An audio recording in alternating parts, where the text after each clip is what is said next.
Bonjour. Alors, dans cette vidéo, on va parler des applications des nombres d'oxydation qu'on vient de voir dans la première vidéo de ce module.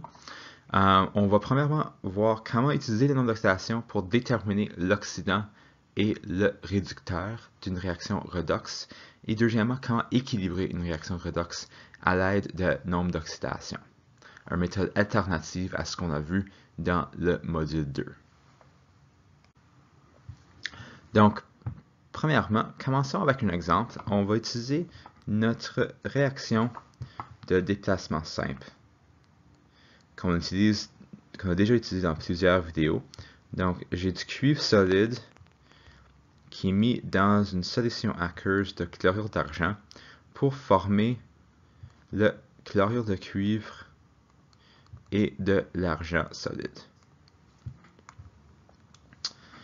Alors, comme première étape, je vais réécrire cette équation sous forme d'équation ionique nette. Donc en premier, je vais écrire l'équation ionique pour éliminer les ions spectateurs. Alors, j'ai encore mon cuivre solide et là, je vais décomposer mon chlorure d'argent en ions aqueuse. Et je vais faire la même chose avec mon chlorure de cuivre.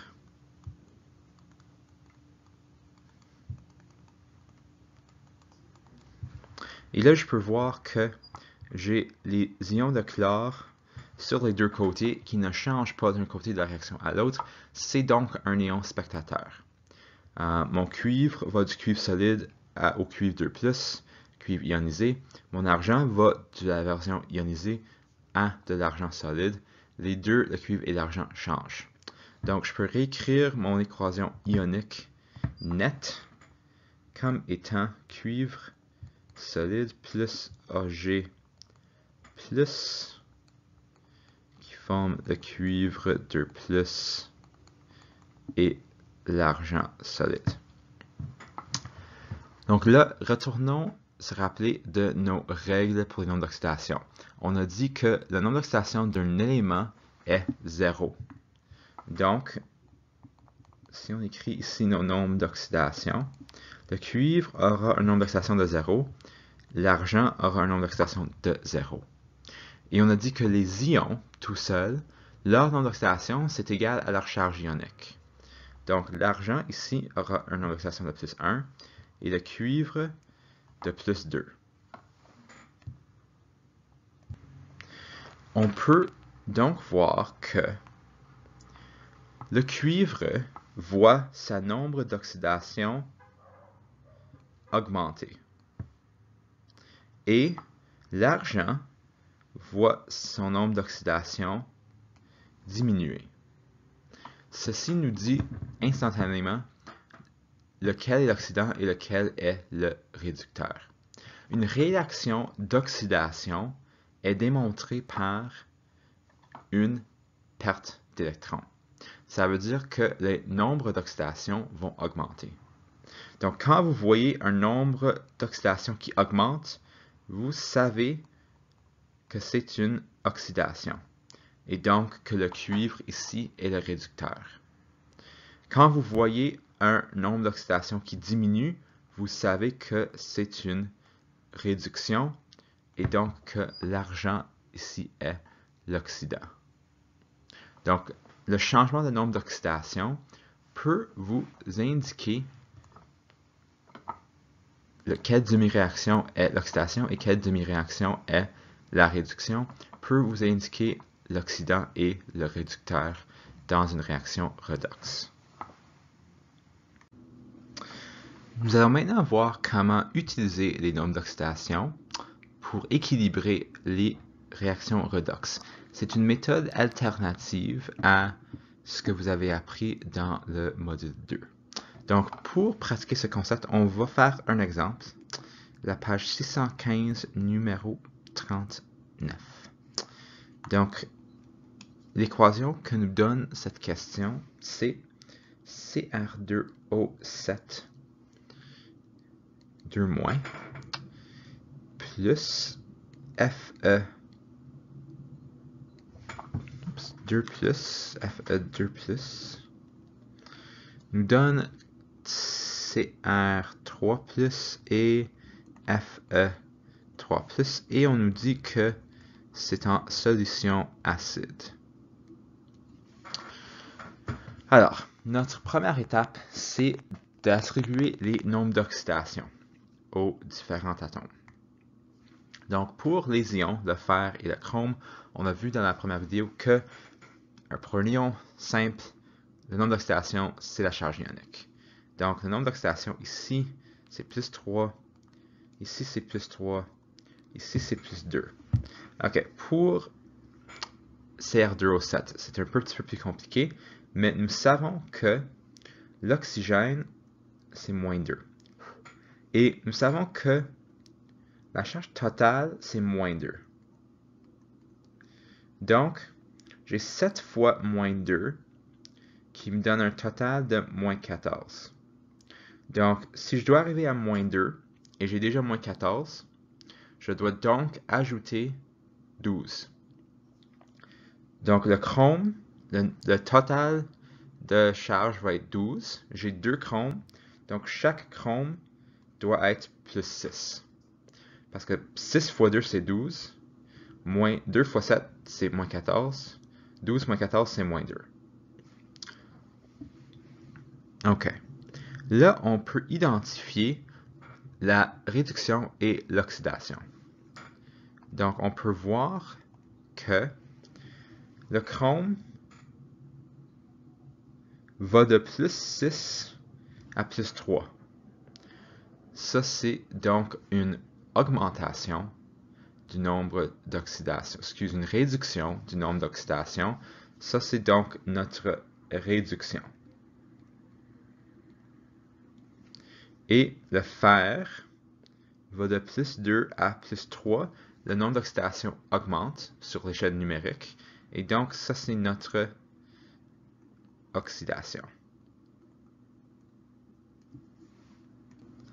Maintenant, votre manuel, dans leur série d'étapes, vous dit à ce point-ci de commencer à équilibrer les nombres d'oxydation avant d'équilibrer les atomes. Mais moi, j'ai fait ça, puis j'ai pas pu arriver à l'équation équilibrée. Puis j'ai fait un peu de recherche sur Internet, puis toutes les ressources que j'ai trouvées disent l'opposé. Donc, je ne suis pas d'accord à ce point-ci avec la démarche dans votre manuel. Ce que je veux que vous faites ici, avant d'équilibrer les nombres d'oxydation, je veux que vous équilibrez tous les atomes autres qu'hydrogène et oxygène. Donc, dans ce cas-ci, votre fer et votre chrome. Donc, on a 2 chromes dans les réactifs. On a besoin de 2 chromes dans les produits. Et on a un fer dans les réactifs, un fer dans les produits, ça va. Mais cette étape d'équilibrer les atomes est essentielle parce que pour équilibrer les charges, il faut avoir les atomes équilibrés en premier. Donc, ça, c'est une erreur, je crois, dans la démarche de votre manuel. Ça ne fonctionne pas pour cet exemple, en tout cas. Donc là, à ce point-ci, on peut équilibrer les nombres d'oxydation. Donc, pour le chrome, en premier, je peux voir que j'ai un total de plus 12. J'ai 2 chromes, chacun a plus 6. Donc, j'ai un total de plus 12 dans mes réactifs. Et dans mes produits, j'ai un total de plus 6. J'ai 2 atomes de chrome, chacun ayant un nombre d'oxydation de plus 6. Donc, pour aller de plus 12 à plus 6, je dois ajouter 6 électrons. On va répéter la même chose pour le fer. Donc, le fer, je m'en vais de plus 2 à plus 3. J'ai juste un fer de chaque côté. Donc, pour aller de plus 2 à plus 3, je dois enlever un électron. Donc là, mes chromes, je dois ajouter 6 électrons à mes chromes. Je dois enlever un électron de mes fers. J'ai besoin que ça soit équilibré. Donc, je dois avoir je dois enlever un électron de 6 fers pour équilibrer les 6 électrons que je dois ajouter au chrome. Le chrome, pour ajouter 6 électrons, il doit prendre 6 électrons des fers, mais chaque fer a un transfert de perte de 1 électron. Donc, je dois avoir ça 6 fois. Donc, ce fois 6, je vais l'appliquer à mes fers. Donc, ça va venir et placer un 6 ici et un 6 ici. Parce que j'ai besoin de ce perte d'électrons 6 fois pour équilibrer les ajouts d'électrons au chrome. Donc là, j'ai un équilibre en tant qu'atome de chrome et de fer et en tant qu'électron de mouvement d'électrons. Donc la seule chose qui me manque, c'est mes oxygènes. J'ai de l'oxygène dans mes réactifs, j'ai aucun oxygène dans mes produits. Je sais que je suis en solution acide. Donc comme on a fait la première fois dans l'élect 2, je peux ajouter de l'eau et des protons, des ions d'hydrogène, parce que je suis en solution acide, pour équilibrer l'oxygène. Donc, j'ai 7 oxygènes dans mes réactifs. Je vais ajouter 7 molécules d'eau du côté des produits. Et maintenant, j'ai 14 atomes d'hydrogène. Je vais ajouter 14 H+ du côté des réactifs. Et là, je devrais avoir une équation équilibrée. Et on peut faire la vérification en comptant nos montants. Donc, j'ai réactif, produit, j'ai H, Cr, O et Fe. J'ai 14 H côté réactif, 14 côté produit. J'ai 2 chromes réactifs, 2 côté produit. J'ai 7 oxygènes côté réactif, 7 côté produit. J'ai 6 fer côté réactif et 6 côté produit. Et je sais déjà que mes électrons sont en équilibre. Mais je peux vérifier la charge totale. Donc, côté des réactifs, j'ai plus 14, moins 2, plus 12. Côté des produits, j'ai plus 6 chrome, plus 18 pour le fer. Donc, ça me donne en total 14 moins 2, c'est 12, plus 12, c'est 24, 6 plus 18, c'est 24. Donc, j'ai la même charge des deux côtés. Et là, j'ai une équation qui est équilibrée à l'aide des nombres d'oxydation au lieu de la méthode qu'on a faite la première fois. Donc, c'est deux façons différentes d'atteindre le même objectif, essentiellement. Je crois que ce que le manuel suggère, c'est que si vous avez des composés ioniques, que la méthode de demi-réaction est plus appropriée. Si tu as des composés moléculaires, que la méthode des nombres d'oxydation est plus appropriée, mais là, on vient de faire une réaction ionique avec des nombres d'oxydation. Donc, deux méthodes. Utilisez celui qui est le plus habile pour toi, celui que vous comprenez le mieux.